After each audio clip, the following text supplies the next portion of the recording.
hati-hati mendidik anak. Ibu-ibu yang ada di luar, mohon maaf ibu. Bu-ibu, kalau mati nanti ibu, anggaplah ibu lebih cepat wafat. Kira-kira siapa yang doakan ibu? Suami, kawin lagi bu. Dia dengar istri saya ini Pak Waka. Dia bilang, jadi Ustaz nanti kalau saya meninggal, Ustaz mau kawin lagi. Saya bilang, kau sini sayang. Saya peluk dia baik-baik, baru saya bilang, saya dengar baik-baik ya. Jangankan kau meninggal, masih hidup kau saja. Nah saya selalu berpikir mau kawin lagi. Takut tidak, bukan saya takut, cuma tidak enak, repot. Bohong bapak-bapak kalau tidak mau kawin lagi. Cuma kan repot Pak, tidak ada berani. Ayo. Nah ketika kita wafat Pak, siapa yang doakan kita? Anak. Teman.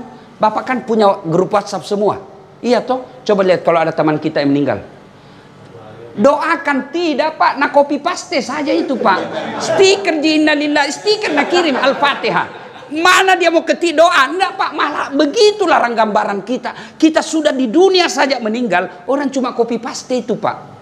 Stiker saja dikirim untuk menulis doa, enggak. Siapa yang menolong kita? Anak. Alangkah bahagianya bapak pensiun. 3 anaknya semua berkata, bapak sudah pensiun. Mulai bulan ini 1 anak 2 juta, 6 juta gaji pensiun bapak dari anak. Terhormat, halal. Begitu bapak sakaratil maut, anak pertamanya baca Yasin, anak keduanya baca Al-Fatihah terus, anak ketiganya dikirimkan orang tuanya doa-doa supaya sakaratil maut dengan tenang. Berapa banyak orang saya lihat sukses Pak, tokoh masyarakat, sering dengan mata saya kepala saya lihat. Begitu saya ke rumah sakit, tokoh yang tadi ini yang hebat sekali Pak, didorong pakai kursi roda. Siapa yang dorong? Istrinya yang sudah rentah juga. Padahal tokoh, mana anak-anaknya? Semua sibuk. Dan saya pernah melihat orang meninggal. Begitu saya mau pergi ceramah, di telepon saya istrinya, Ustaz tolong ke rumah Ki dulu, saya mau pergi ceramah, tolonglah Ustaz. Menangis dia, oke saya ke rumahnya. Meninggal suaminya, tidak ada yang ngurus suaminya, tidak dia tahu ini. Saya bilang, mana semua anak-anaknya? Sibuk semua Ustaz. Saya minta nomor telepon anaknya, pengusaha di Samarinda. Tabek deng, meninggal bapakmu. Ditunggu atau bagaimana? Apa jawabannya? Oh sudah lama memang sakit itu bapakku. Jadi bagaimana? Biar saya pulang Ustaz, tidak merubah keadaan. Lalu bagaimana Ustaz? Bagaimana deng? Gampang. Kirim nomor rekeningnya Pak Ustadz, seluruh biaya pengurusan dan pemakaman jenazah saya transfer, Ustadz yang urus.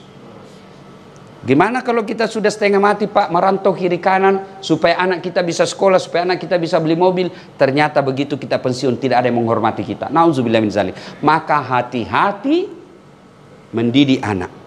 Kalau bapak yakin tidak bisa didik anak, masukkan anak kita ke pondok. Biasa istri komplain itu, kasihan anak saya cuma makan tempe tahu, sekali seminggu makan ayam. Pak, daripada di luar makan narkoba. Bapak kan polisi, tahu kan semua. Saya ini tidak berurusan dengan narkoba, tapi setiap saya masuk ceramah lapas, mau lapas maupun rutan, penghuninya 80% narkoba. Bapak kan semua tahu, 80% penghuninya narkoba. Sudah penjara umum ada penjara khusus narkoba overload, penjara pun banyak di dalamnya. Narkoba mengancam anak-anak kita. Anak kita di rumah aman, anak kita di sekolah aman, tapi jarak dari rumah ke sekolah, sekolah ke rumah itu yang tidak aman.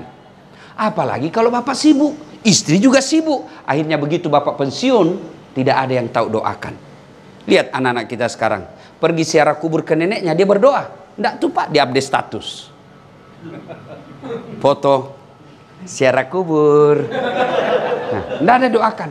Maka hati-hati mendidik anak. Ada 3 kewajiban orang tua kepada anaknya. 1, kasih nama yang baik. Kasih nama Pak. Kasih nama. Nama-nama yang penuh semangat, penuh gairah, penuh doa di dalamnya. Yang kedua, beri makan. Yang ketiga, didik. Dari 3 kewajiban ini yang terlalu kita pusingkan Pak, terlalu kita pikirkan makan. Padahal tidak ada satupun anak polisi yang mati kelaparan.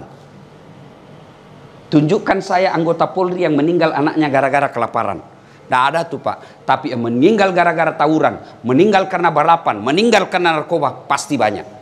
Berarti bapak tidak usah cemas isi perutnya anak, yang bapak cemaskan mendidiknya anak kita. Makan, jangankan anak kita, bapaknya perwira, mana mau kelaparan, cicak aja, ndak perwira, ndak sarjana, dijamin rezekinya oleh Allah. Bapak tahu cicak, apa dia makan itu cicak? Masuk akal ndak? Satu terbang, satu cuma di dinding, cak cak cak cak. Satu terbang, di mana ketemu dan ada bendaranya. Tapi Allah Maha Kaya. Dengar lagu kita waktu kecil, cicak-cicak di dinding, diam-diam merayap, datang seekor nyamuk. Nyamuk yang datang, Pak. Lagu tidak mengatakan cicak lompat ke nyamuk, patah-patah kasih cicak. Maka bapak-bapak polisi, saudaraku, bapak tuan-tuan yang saya muliakan dengan segala kehormatan, tidak usah cemaskan perutnya anak kita. Ada rezekinya. Yang bapak cemaskan mendidiknya anak kita. Dan ini mohon maaf ibu-ibu, bayangkari, tugas mendidik ada pada istri. Kalau ada anak putus sekolah gara-gara tidak ada biaya, bapaknya nanti dihantam di neraka. Tapi kalau ada anak cewek tidak pakai jilbab, tidak tahu ngaji, tidak tahu sholat, ibunya nanti diseret. Mana nih ibunya? Kenapa? Kan kita laki-laki lebih banyak keluar. Kalau kita tinggal di rumah, gimana kalian bisa pakai emas? Gimana kalian mau punya rumah, punya mobil yang mewah? Kita harus banting tulang dan harus di luar. Istri yang ada di rumah, ketika dia gagal mendidik anaknya, maka istri paling bertanggung jawab di akhirat kelak. Maka hati-hati mendidik anak. Dan yang bisa merusak akhlak anak kita, kalau makanannya tidak halal. Hati-hati. Maka Pak, kalau Bapak yakini tidak halal, jangan bawa ke rumah. Lebih baik Bapak hamburlah di luar. Kalau nyata tidak halal, jangan kasih makan anak istri kita. Karena akan terbentuk darah daging yang haram, sehingga otaknya pun akan banyak berpikir yang haram-haram. Begitu pesan Nabi.